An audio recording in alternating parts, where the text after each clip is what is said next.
Dali, ano ba yung... Dali, ano ba yung lang?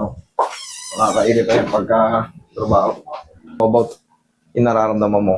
Yung sinasabi mong vertigo, anong nararamdaman mo? Kapag tumatayo po ako ng matagal, parang sumasayaw po. Correct. Good. Tapos may, Ano pa? sa tenga ko po yung parang hindi gumagana po sa tenga. Kailan mo pa naramdaman yan? Ilang taong ka na? Ano po, 19. Ang bata mo para magka-vertigo. Sobrang bata. Abuso po yung karoon ko sa basketball eh. Sobrang bata. Yung mga teens, bibihira yan tinatamaan ng mga ganyang vertigo. Mas tumatama yung mga vertigo na yan pag ikaw ay 25 na, pataas. Pero pag teens ka pa lang, parang a few. Parang very limited lang. Ngayon, kailan mo ba naramdaman yan? 2 years na po ito eh. So, mas bata pa, 17 ka. Bibihira ako nakaka-encounter yan. Anong oras ba? 23. Wala na, out na to. Isa lang to. 2 years na. Ngayon, ano nagiging treatment mo ngayon? Since 2 years na yan. Wala po, nag-inom na po ako ng Betahistine, yung inaano lang po sa akin ng doktor. Okay. Ngayon, yun, sabihin natin, nagpa-hospital ka. Binigyan ka ng reseta. Ngayon, Parang hindi po tumatalab sa akin. hindi tumatalab. Ngayon, isang ano lang naman yan. Madali lang yung kaso mo. Pero, syempre, pag nagpapatreatment kayo ng vertigo, ang iiwasan nyo muna, magpuyat. Anong oras ka ba natutulog? Yun nga po mahirap, di po ako makatulog na Bakit? Ano sa tingin mo bumabagabag sa'yo? Iniisip ko parang ano eh. Parang hindi. Yan na yung ano. Yan na yung ano mo. Ngayon, ipapasok ko sa isip mo, tanggal yan. Yan, ipasok mo sa isip mo, kayang-kaya ko yan. Sisiw yan. Para ka lang kumain ng hotdog. Not tender juicy. Hindi. Joke lang. Pero kaya ko yan. Yan ang ipasok mo sa isip mo, tanggal sa akin yan. Para makatulog ka na. Ang problema kasi nito, pag nagpapatreatment kayo ng ganito, iwasan nyo muna magpuyat. Kahit mga 1 linggo lang. Kasi ano bang pakiramdam ng palaging puyat? Anong pakiramdam ng palaging puyat? Parang ang gaang ng ulo, parang lumulutang din, parang groggy. So, para hindi siya mag-trigger, kahit pa paano magbawi tayo sa tulog. Kung natulog tayo ng mga alauna, siyempre, puyat na yun, alauna, 2:00. Kahit pa paano, tanghaliin tayo sa higaan. Pero siyempre, yari naman tayo sa mga magulang natin. Hindi naman pwedeng tanghali ka na, nasa higaan ka pa rin. Pipilitin mo talaga matulog kahit pa paano, 10:00, 11:00. Yan na yung pinakamaaga kasi siyempre, iba na ang buhay ngayon. Pag may cellphone tayo, tandaan natin, hindi tayo pwede matulog ng 7, 8. Kalukuhan yun. Diba? Kalukuhan yun.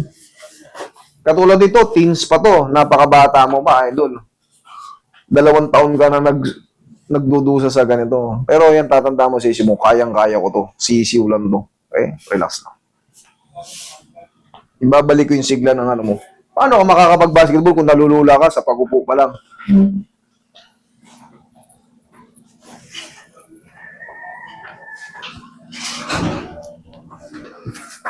Babalik natin yung sigla mo. Hindi naman. Sumasabay din ba minsan yung sakit ng ulo pagka ano? Opo, sumasabay. Sumasabay rin.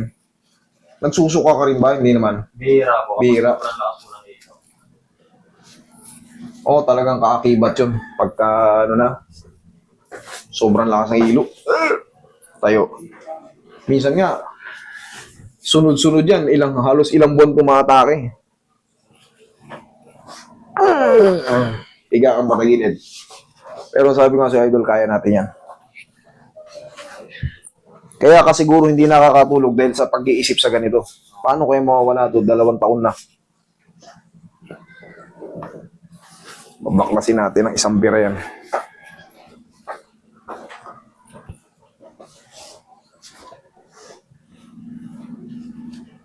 Isang bira o hanggang 2 bira. Okay, relax na. Pero asahan mo talagang bakla sa akin yan. Dapat. Kahit gaano kasibiri ang vertigo nyo, babaklasin ko yan. Pag hindi ko natanggal, hindi ko isasoli ko yung bayad nyo. Vertigo.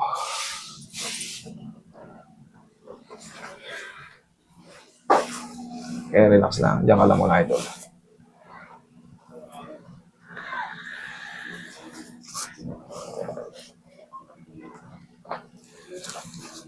Diyan ka lang, idol. Okay ka lang ba dyan? O, sige, diyan ka lang muna. May mabigat sa ulo. Tatandaan nyo to mga ka-3M. Pagka kayo ay nagpapatrip ng vertigo, bumawi tayo pansamantala sa tulog. Kahit 1 o 2 linggo. Pwede na ulit kayo magpuyat sa masusunod. Kasi hindi na to hindi na to babalik. Babaklasin ko to. Okay? Tapos, yun nga, pagka naka-recover kayo, yung puyat nyo, papitik-pitik lang, hindi sunod-sunod.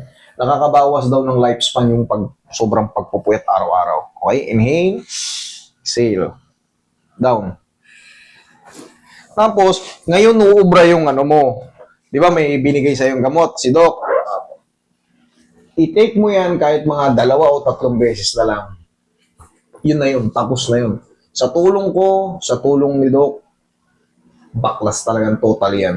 Kasi nangyari kasi, walang adjustment, walang treatment, intake lang ng intake. 2 years na tuloy, walang nangyari. Hindi umuubra. Pero siyempre kasi compression yan dito sa mga tinatawag nating mga brain nerves or yung mga artery natin dito. Kaya pag nakakahiga tayo ng lalo pag pakaliwa, moron pakaliwa yan eh. Bibihira lang sa kanan eh. Ayan o. Huwag ganun yung mundo mo. Yung mundo mo talagang umiiwas sa'yo. Tapos pag bigla ka namang umupo, hindi ka agad gaganon ka pa yan. No? Pansamantala, mga ilang segundo. Hayaan mo muna mag-establish yung position mo. Kasi pag bigla mong tinayo yan, malamang. Balance muna. Correct.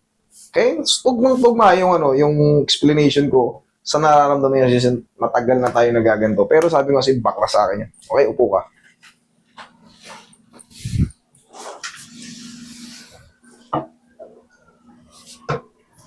Pinakamatindi kong na-experience ng vertigo, yung nakaupo ng ganyan. Lilingon lang ng konting ganyan, no?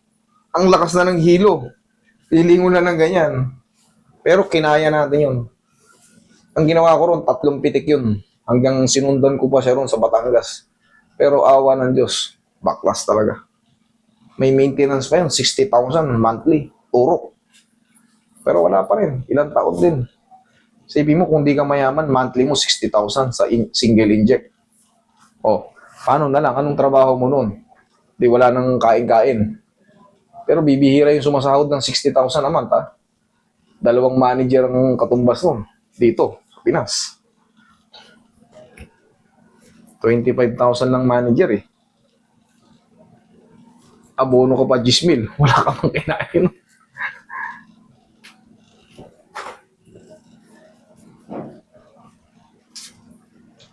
Basta yung sinasabi ko, yung idol, yung natirang gamot sa'yo, inumin mo yan kahit mga 3 beses, ha? Yun na lang yun. Pero ngayon pala, mararamdaman mo na yung changes niya.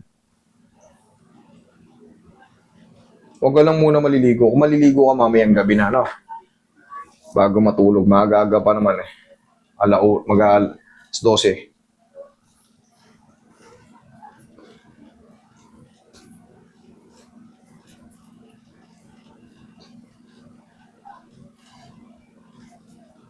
Ngayon, pasusubukin kita, biglang upo, biglang higa. Yan, para malaman mo kung nahihilo ka pa.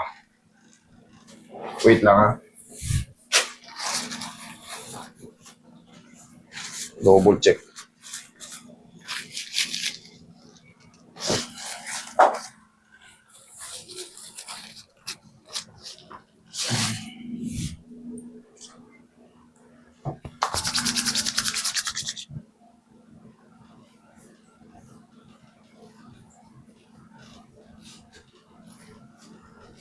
Sige, biglang higa.